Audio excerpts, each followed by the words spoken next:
happens when a friend says, hey, I heard about this thing. You write a book in 30 days. Stay tuned and I'll tell you.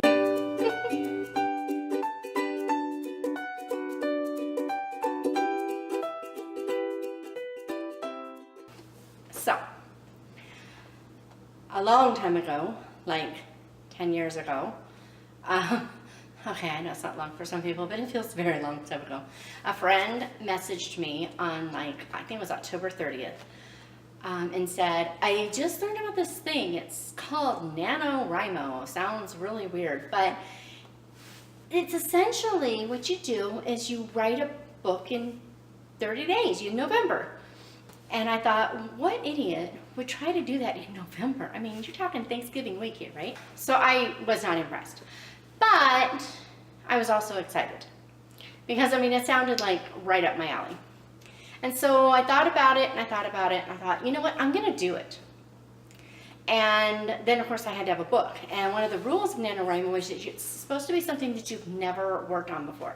So I came up with a whole new book idea, and I was ready to go at midnight on October, when October 31st just slipped into November 1st, I was ready. The minute that clock switched over, I started writing. And the book I started writing, I called Hope 101, because the main character's name was Hope, and, well, for two reasons. And because, she starts off in college and you're learning all about that hope and the hope within hope. And so it just seemed like a really good title. Well, there's another reason that I wrote the book. I decided that if I was going to do this 30-day thing, it wasn't enough of a challenge. I'm weird that way. And so what I did is I thought, okay, I need to challenge myself within this challenge. And so my challenge was to write the sappiest, most drivelly romance I could possibly stomach. And then I had to take it up a notch and make it so I couldn't even stomach it. My goal was just to write a completely sappy, drivelly book. And I did, and a lot of it got cut out. Not as much as I wanted, but a lot of it got cut out. And when it got cut out, and while we were doing all that editing, the title got changed to Discovering Hope. And this book is one of my favorites. It's also, surprisingly, one of my most popular books. I think this is the book, not sure, but I think this is the book that my daughter was at school. She was at UCI, University of California, Irvine, in some English class. And they, did roll call. I didn't know they do that, but apparently they were doing some sort of roll call. And it was really strange because, the person called out Morgan Havig. Now, I don't know if they actually said Havig. Maybe they said Havig. I don't know. But they called out the name. And she said she saw someone, I think it was in her peripheral vision, just kind of out of the corner of her eye, just start and make this big, weirdness. Well, after the class was over, this girl comes running up to Morgan and says, do you know Xiao Tu Nao? Well, I don't remember how she pronounced it. It was really weird. Havig? And Morgan's like, if you can't pronounce it, it's got to be my mom, right? And she's like, yeah, I know Shatona Havig. She's my mom. And the girl was just like, I'm reading her book. I love it. Made my day when Morgan's telling me this. I'm like, some kid at UC Irvine is reading my book. And I think it was this one.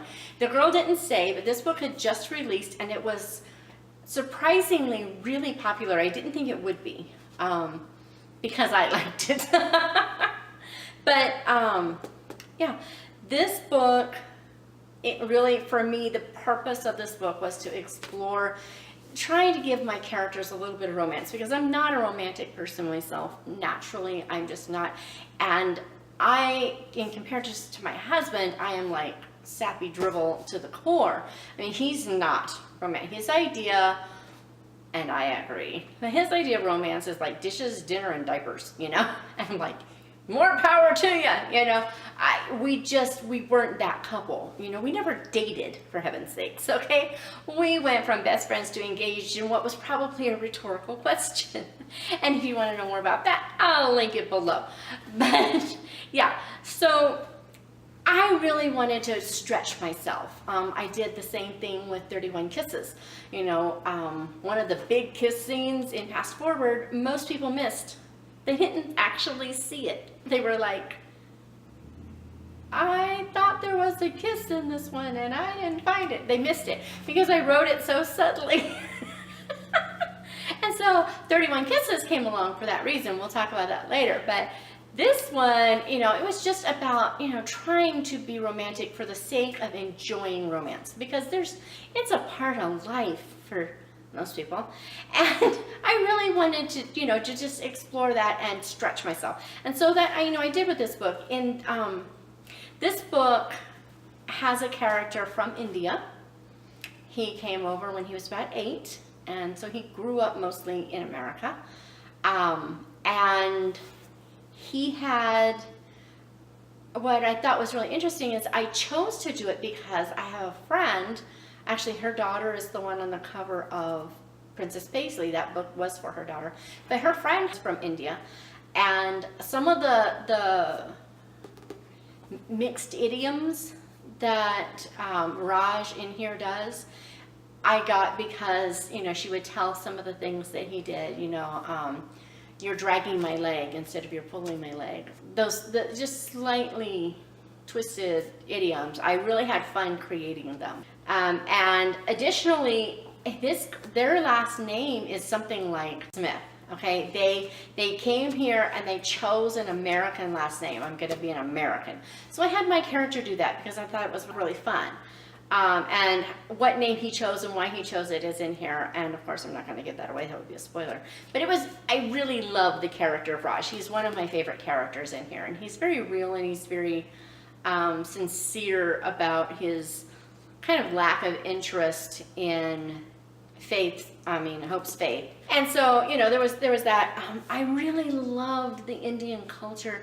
I spent so much time researching this book. I almost scrapped the entire book because what I found is that even young men, Indian men who've grown up in America, a lot of times they will date American women, but they want to marry an Indian.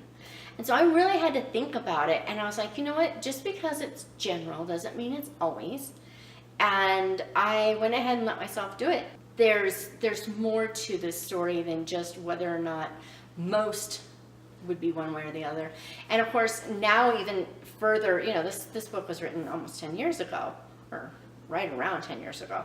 It could be very different now, but at that time I was combing forums, you know, of the other Indian men and women who were on these forums would say it just, most won't do that. Of course, it's all anecdotal, but I couldn't find statistics, you know, so I had to go completely, you know, and so you're getting a skewed thing. It could be totally opposite of that. It may be the other way around, but all I could find over and over was, you know, this was going to be it. And so it was hard, but the saris, I had so much fun looking up saris so that I could, you know, describe them in here. And I even have one on the back of the book.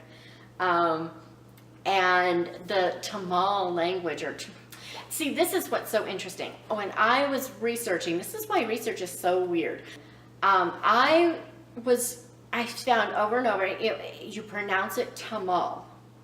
So even though it's spelled Tamil, you pronounce it Tamil, they said. Well, then there's a local Indian pastor at the Calvary Chapel here, and I was talking to him about it, and he said Tamil. And I was like, wait a minute, I was told it was Tamil. And now you're saying Tamil. And he's like, no, it's Tamil. And so I'm going to go with his, you know what I mean? He is from India. And I can't guarantee that these people who are claiming that they're from India are really from India. So I'm going to say it's Tamil. So, you know, I learned words in there. I bought an English to Tamil dictionary. I found translations. I found lists of words. And I interjected them at just the right spots. And I really loved doing that. It was, let's face it, if an Indian actually read the book, they would probably, who speaks Tamil, they would probably find it really irritating to have English, Tamil word, English, or a little phrase.